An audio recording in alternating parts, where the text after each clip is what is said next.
앉았습니다. 오늘은 투자의 세계에서 아주 흥미로운 길잡이가 될 수 있는 이야기인데요. 바로 워렌 버핏 그리고 그의 회사 버크셔 해서웨이가 주목하는 기업들.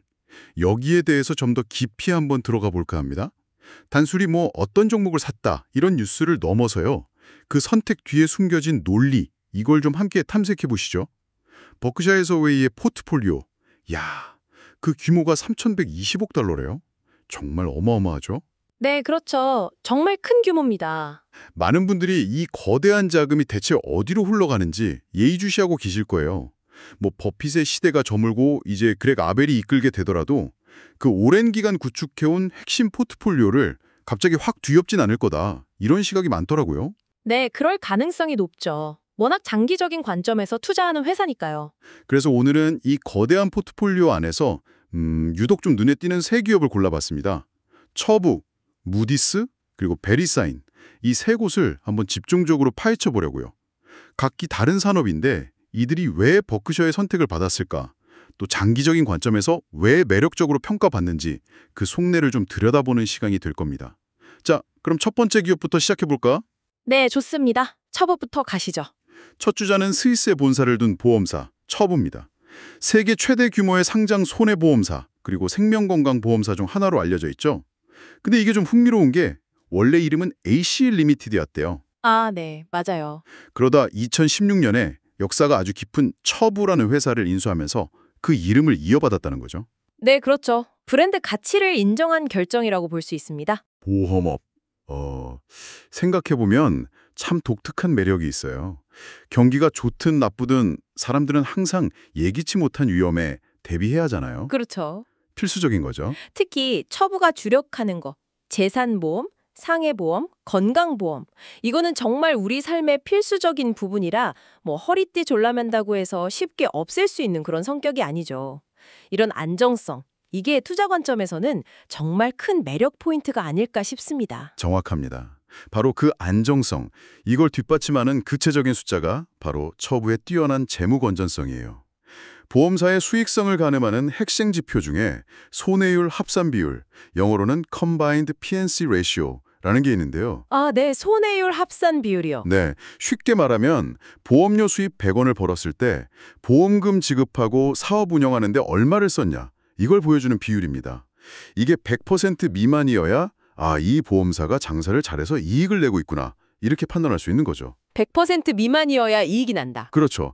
그런데 2024년 말 기준으로 처부의 이 비율이 얼마였냐면 86.6%였어요. 86.6%요? 와, 이게 얼마나 대단한 수치냐면 같은 시기에 미국 손해보험사들 평균이 한 96.6% 정도였거든요. 거의 10%포인트 차이네요. 네, 평균적인 경쟁사보다 10%포인트나 낮다는 건 보험료 1달러당 거의 10센트 가까이 더 많은 이익을 남긴다는 뜻이에요.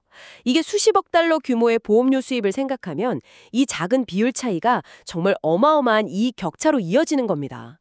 보험 운영의 효율성 면에서 확실한 경쟁 우위를 보여주는 대목이죠. 와, 10%포인트라니 진짜 엄청나네요. 단순히 보험 상품만 파는 게 아니라 뭐랄까, 리스크 관리, 비용 통제 능력 자체가 아주 탁월하다는 증거군요. 네, 맞습니다. 그러니 버크셔 해서웨이가 이미 가이코나 제너럴 리 같은 그런 굵직한 보험사를 갖고 있으면서도 2023년부터 처부에 새로 투자하고 작년에는 지분을 더 늘리고 그 이유를 알 것 같아요. 네, 그렇죠. 현재 75억 달러, 포트폴리오의 2.4%면 결코 작은 비중이 아니잖아요. 상당하죠. 특히 지난 1년간 다른 주식들은 일부 정리하는 와중에도 처부는 굳건히 지켰다. 이 점이 참 의미심장하게 들립니다. 그렇습니다. 벅셔의 투자는 보통 단기적인 시세 차익보다는 기업의 본질적인 가치, 그리고 장기적인 경쟁력을 보고 이루어지는 경우가 많죠. 처부의 미래 성장 전망도 그런 맥락에서 아주 긍정적으로 평가받고 있습니다. 2024년부터 2027년까지 주당 순이익, 그러니까 EPS라고 하죠. 네, EPS. 네, 회사가 벌어들인 순이익을 전체 주식수로 나눈 값, 주식 1주당 얼마의 이익을 냈냐는 건데 이 EPS가 연평균 9%씩 성장할 것으로 예상됩니다. 연평균 9% 성장? 네, 9% 성장, 이게 뭐 기술주처럼 폭발적인 수치는 아닐 수 있어요. 하지만 첩부같이 이렇게 거대하고 안정적인 보험사에게 연평균 9% 성장은요, 굉장히 견고하고 신뢰도 높은 성장을 의미합니다. 여기에 더해서 내년 예상 실적 대비 주가 수준을 나타내는 거 주가 수익 비율, PER이라고 하죠. 아, PER? 네. 네, 현재 주가를 일주당 예상 순이익으로 나눈 것인데 이게 이익 대비 주가가 싼지 비싼지 가늠하는 척도잖아요. 이 PER이 10배 수준이라는 점도 주목할 만해요. 10배요? 네. 현재 시장 전반의 밸류에이션을 고려하면 10배 PER은 상당히 합리적이고 어쩌면 좀 보수적으로 평가될 수도 있는 수준입니다. 그러니까 품질 좋은 기업을 괜찮은 가격에 살 기회로 여겨질 수 있다는 거죠. 물론 보험업의 특성상 대규모 자연재해 같은 예측 불가능한 리스크는 항상 존재한다는 점은 염두에 두어야 하고요. 그렇군요. 안정적인 사업 모델에 뛰어난 운영 효율성, 견고한 성장 전망, 그리고 합리적인 가격까지 처부가 왜 버키셔의 선택을 받았는지 확실히 좀 이해가 되네요. 자, 그럼 다음 기업으로 넘어가 볼까요? 네, 좋습니다. 이번에는 위험을 보장하는 보험과는 조금 다른 성격의 회사입니다. 바로 정보를 다루는 기업 무디스죠. 아, 무디스 유명하죠. 무디스, 미국의 대표적인 금융 데이터 분석, 그리고 빼놓을 수 없는 게 바로 신용평가 서비스 제공업체죠. 사실상 S&P 글로벌이랑 거의 이 시장을 양분하고 있는 아주 강력한 과점 체제를 구축하고 있습니다. 맞아요. 양대 산맥이죠. 전 세계 수많은 기업들, 금융기관들, 정부기관들이 자금 조달이나 투자 결정할 때 무디스의 신용 등급이나 분석 자료를 거의 필수적으로 참고하잖아요. 그렇죠. 무디스의 사업 모델, 이걸 흔히 경제적 해자, 이코노믹 모트가 깊은 사업의 전형적인 예로 꼽습니다. 경제적 해자요? 네, 마치 성을 둘러싼 해자처럼 경쟁자들이 쉽게 넘볼 수 없도록 만드는 아주 강력한 경쟁 우위를 의미하는데요. 무디스의 경우는 오랜 기간 쌓아온 명성, 그리고 신뢰도, 방대한 데이터, 또 규제 환경 같은 것들이 착 결합돼서 아주 강력한 해자를 구축했어요. 새로운 경쟁자가 나타나서 이 정도의 영향력을 확보하기란 글쎄요, 거의 불가능에 가깝죠. 와, 듣고 보니 정말 마르지 않는 셈이라는 표현이 딱 어울리는 것 같아요. 네, 그렇죠. 시장이 화랑이든 침체든 자본시장이 존재하는 한 신용평가는 필수적이니까요. 그렇죠. 기업이 채권을 발행할 때도 투자자가 채권에 투자할 때도 신용등급은 정말 중요한 기준이 되고요. 경기가 나쁘면 부도 위험을 평가하려고, 경기가 좋으면 또 새로운 투자를 위해서라도 그들의 정보는 계속 필요하니까요. 바로 그 점. 그게 버크셔 해서웨이가 무디스를 아주 높이 평가하는 이유일 겁니다. 무려 2000년에 처음 무디스에 투자했는데 2013년 이후로는 단 한 주도 팔지 않고 계속 보유하고 있다는 사실. 2013년 이후로 한 주도 안 팔았다고요? 와, 네. 이것이야말로 무디스 사업 모델의 지속성, 그리고 경쟁력에 대한 버크셔의 강력한 믿음을 보여주는 증거 아닐까요? 현재 보유 가치가 11억 달러, 전체 포트폴리오의 3.8%에 달합니다. 20년 넘게 동행하고 있는 셈이죠. 20년 정말 대단하네요. 물론 단기적인 부침은 있을 수 있어요. 예를 들어서 금리가 막 급격하게 오르는 시기에는 기업들이 자금 조달 비용 부담 때문에 신규 채권 발행을 좀 줄이게 되죠. 아, 그렇죠. 그럼 자연스럽게 신용평가 서비스 수요 감소로 이어질 수 있고요. 실제로 그런 우려가 있기도 했고요. 하지만 반대로 금리가 하락하거나 안정되는 국면에서는 다시 채권 발행이 활발해지면서 수요가 늘어날 수 있습니다.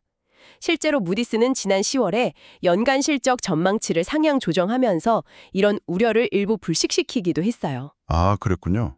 게다가 최근에는 또 자사 플랫폼에 인공지능, AI 기반 분석 기능을 도입하는 등 끊임없이 서비스를 혁신하면서 경쟁력을 유지하려는 노력도 보이고 있습니다. 그렇군요. 그러니까 장기적인 안목으로 보면 금리 변동성 같은 것도 결국 큰 흐름 속의 일부일 뿐이다, 이런 거네요. 네, 그렇게 해석할 수 있죠. 성장 전망은 구체적으로 어떻게 예상되나요? 무디스는요? 2024년부터 2027년까지 주당 순이익, EPS가 연평균 15% 성장할 것으로 예측됩니다. 15%요? 와, 처부의 9%랑 비교하면 상당히 높은데요? 그렇죠. 금융정보 그리고 분석시장의 성장 잠재력을 반영한 수치라고 볼 수 있습니다. 15% 성장이라. 상당히 인상적인데요. 근데 아까 내년 예상 실적 기준 PER이 32배라고 하셨잖아요. 네, 맞습니다. 처부가 10배였는데 32배면 꽤 높아 보이는데 이걸 어떻게 해석해야 할까요? 아, 좋은 지적이세요. 32배 PER. 절대적인 기준으로 보면 낮은 수준은 아니죠, 분명히. 하지만 시장에서는 무디스가 가진 그 독보적인 시장 지위, 그리고 수익성, 또 예측 가능성, 이런 것들을 아주 높게 평가하는 경향이 있습니다. 아, 프리미엄이 붙는 거군요. 그렇죠. 특히 시장 변동성이 커지거나 불확실성이 높아질 때 무디스처럼 이렇게 강력한 해자를 가진 기업은 상대적으로 좀 안전자산처럼 여겨지기도 하거든요. 이런 프리미엄이 주가에 반영되어 있다고 볼 수 있습니다. 높은 성장률 전망까지 고려하면 현재의 밸류에이션이 어느 정도 정당화될 수 있다. 이런 분석이 우세합니다. 물론 과점적 지위에 대한 규제 리스크 같은 건 항상 잠재적인 변수로 남아있다는 점도 고려해야겠죠. 알겠습니다. 독보적인 시장 지위와 정보력, 그리고 꾸준한 성장 잠재력, 이게 바로 무디스가 그렇게 오랫동안 버크셔의 신뢰를 받는 이유군요. 네, 그렇다고 볼 수 있습니다. 자, 이제 마지막 기업으로 넘어가 보겠습니다. 앞선 두 기업과는 또 다른, 어쩌면 우리에게 더 친숙할 수도 있는 분야인데요. 인터넷 인프라와 관련된 기업, 베리사인입니다. 아, 베리사인. 네, 베리사인, 이게 어떤 회사인지 좀 감이 잘 안 오실 수도 있는데 우리가 매일 쓰는 인터넷 주소 있잖아요. 네. 바로 .com 그리고 .net이라는 최상위 도메인, 이것의 등록과 관리, 그러니까 등록소, 레지스트리 역할을 하는 회사입니다. 쉽게 말하면 인터넷 세상의 주소 관리인 이 정도로 볼 수 있겠죠? 네, 그렇죠. 아주 중요한 역할을 하죠. 그 외에도 .edu 교육기관이나 .jobs 채용 같은 다른 도메인의 운영을 지원하는 역할도 하고요. 사업 구조가 참 흥미로워요. 베리사인은 이 도메인 이름 사용 권한을요, 고데디 같은 등록 대행업체에 판매를 합니다. 아, 대행업체에 파는군요. 네.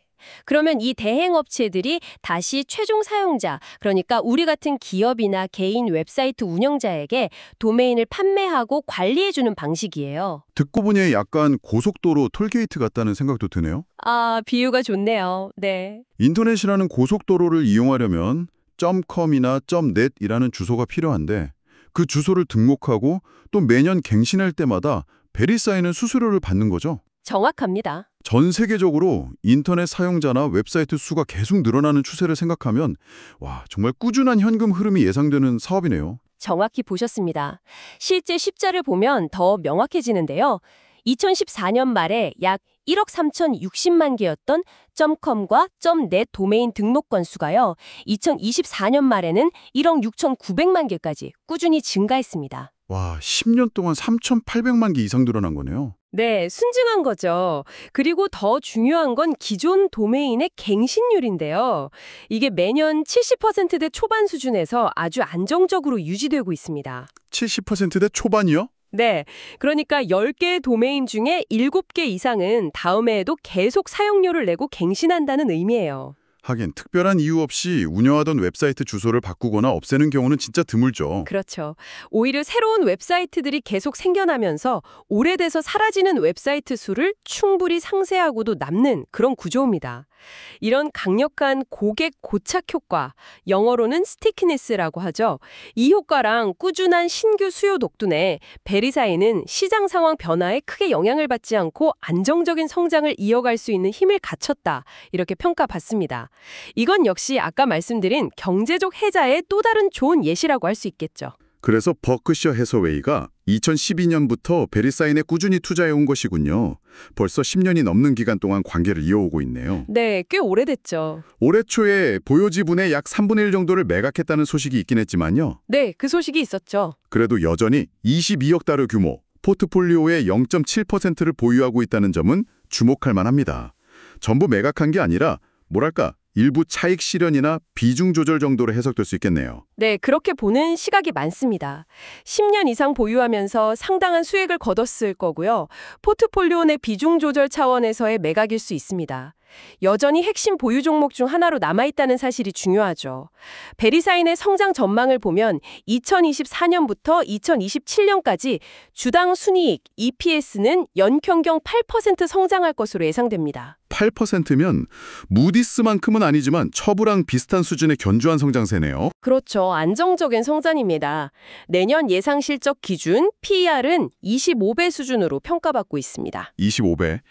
무디스보다는 낮고 처부보다는 높은 딱 그 중간 정도 위치네요. 네, 이는 베리사인의 독점적인 지위와 안정적인 현금 흐름 창출 능력, 이걸 시장에 인정해주고 있다는 의미로 해석할 수 있습니다.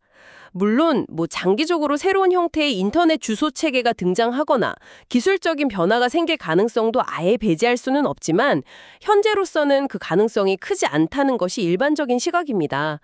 따라서 시장에 다소 조정을 받더라도 장기적인 관점에서 안정적인 투자처로 고려될 수 있다, 이런 분석이 많습니다. 네, 오늘 이렇게 버크셔 해스웨이의 포트폴리오에서 정말 빛나는 세 기업이죠. 보험의 강자 처부, 정보의 지배자 무디스, 그리고 인터넷 주소 관리자 베리사인, 이 세 곳을 좀 깊이 있게 살펴봤습니다.